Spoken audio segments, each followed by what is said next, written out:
Evening, chaps. Piers. Hello. What do you think of Harry's accusations today? I didn't see it, I'm sorry. He said your behaviour was vile and unjustified. What do you think? I didn't see it. But I wish him luck with his privacy campaign. Look forward to reading it in his next book.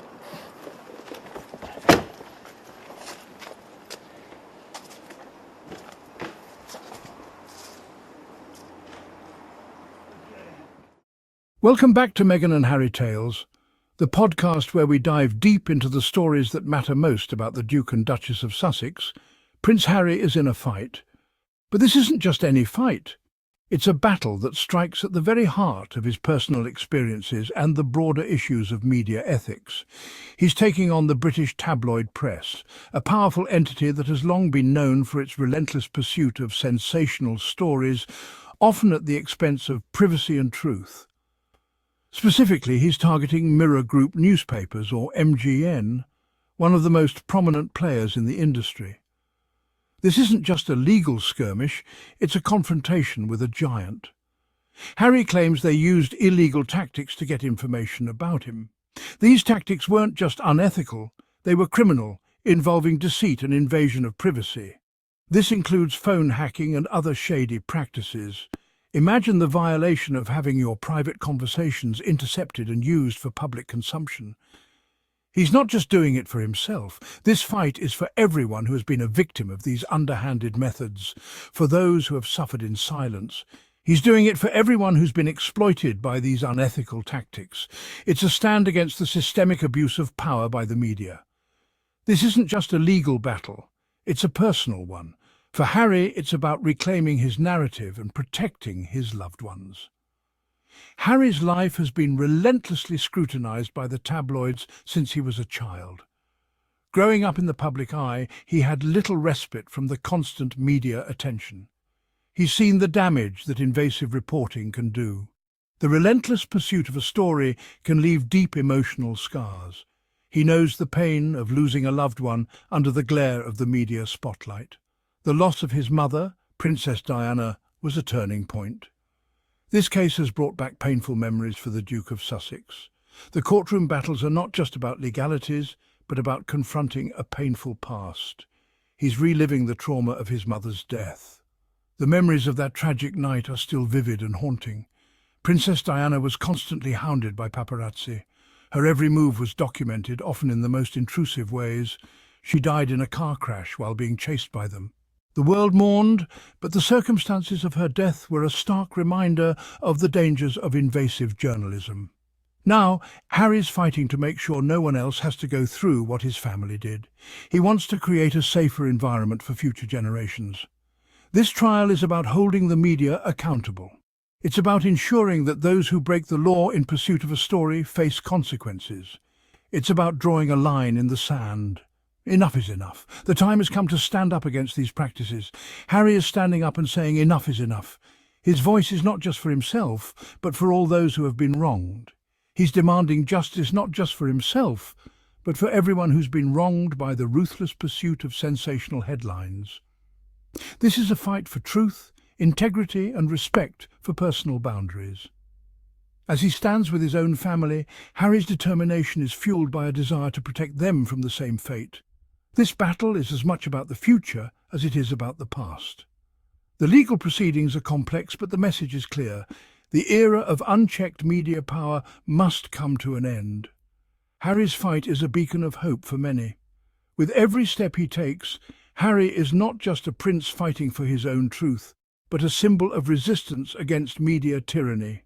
His journey is one of courage, resilience, and unwavering commitment to justice. Looming large over this legal battle is Piers Morgan. His presence is felt in every corner of the courtroom, a figure both notorious and influential. The shadow he casts is not just over the proceedings, but over the entire media landscape in Britain. He's a controversial figure in British media, known for his brash style and unfiltered opinions. His career has been marked by both significant achievements and numerous scandals, making him a polarising character. And he was editor of the Daily Mirror during the time period in question. Under his leadership, the newspaper saw both critical acclaim and intense scrutiny, particularly regarding its journalistic practices. Harry alleges that Morgan was directly involved in the illegal activities. These allegations are not just about professional misconduct. They strike at the heart of personal privacy and ethical journalism. He claims Morgan knew about the phone hacking and other invasions of privacy. The implications of these claims are profound, suggesting a culture of impunity and disregard for personal boundaries. Morgan has denied these accusations.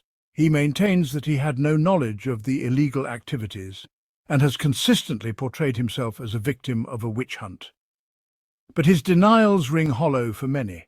Public opinion is divided, with some seeing him as a scapegoat and others as a symbol of media excess. He has a history of making controversial statements.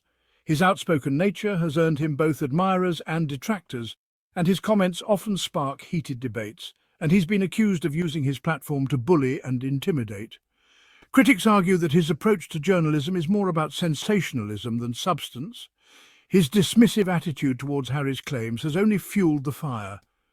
The tension between them is palpable, adding another layer of drama to the trial. The relationship between Harry and Morgan is complex. It goes back years, marked by a series of public and private interactions that have shaped their current animosity. Morgan was once a confidant of Diana, but that relationship soured over time, leading to a deep-seated mistrust. And now Harry sees Morgan as part of the problem. He believes that Morgan's actions and the culture he fostered contributed to the relentless media scrutiny that plagued his family. He believes Morgan played a role in the relentless hounding of his mother. The tragic death of Princess Diana is a wound that has never fully healed for Harry, and he holds the media partly responsible. This trial is about more than just phone hacking. It's about accountability, ethics, and the power wielded by the press. It's about the power dynamics between the press and the powerful. The outcome could set a precedent for how media practices are scrutinized and regulated in the future. It's about the responsibility that comes with having a platform. Journalists have the power to shape public opinion, and with that power comes a duty to uphold ethical standards, and it's about the lengths some will go to for a story. The pursuit of headlines can sometimes lead to ethical compromises, and this trial is a stark reminder of the consequences. The spectre of Princess Diana hangs heavy over this case. Her legacy, her life, and her untimely death continue to cast a long shadow over her family, especially her sons. Her tragic death is a constant reminder of the devastating impact of media intrusion. The relentless pursuit by the paparazzi, the invasive scrutiny, and the unyielding pressure from the media played a significant role in the tragic events that unfolded. Harry has spoken openly about the trauma of losing his mother at such a young age.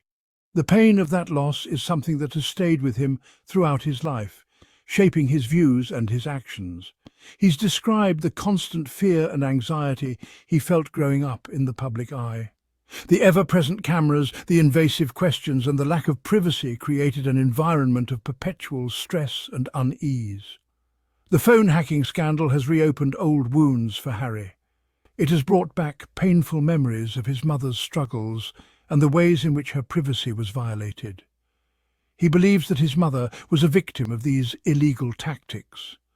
The constant surveillance, the intrusion into her personal life, and the exploitation of her private moments were all part of a larger pattern of abuse. He's spoken about the pain of knowing that her privacy was violated in such a profound way.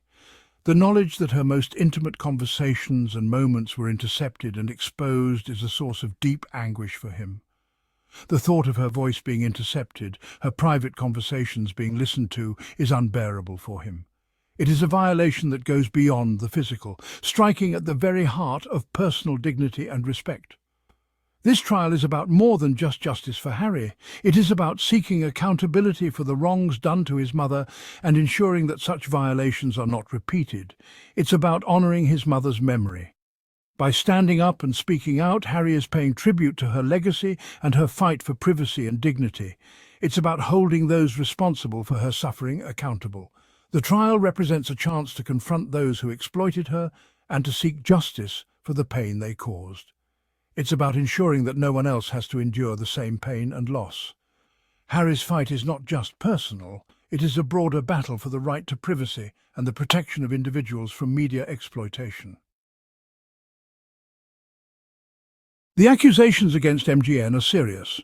They involve a pattern of illegal activity. Phone hacking is just the tip of the iceberg.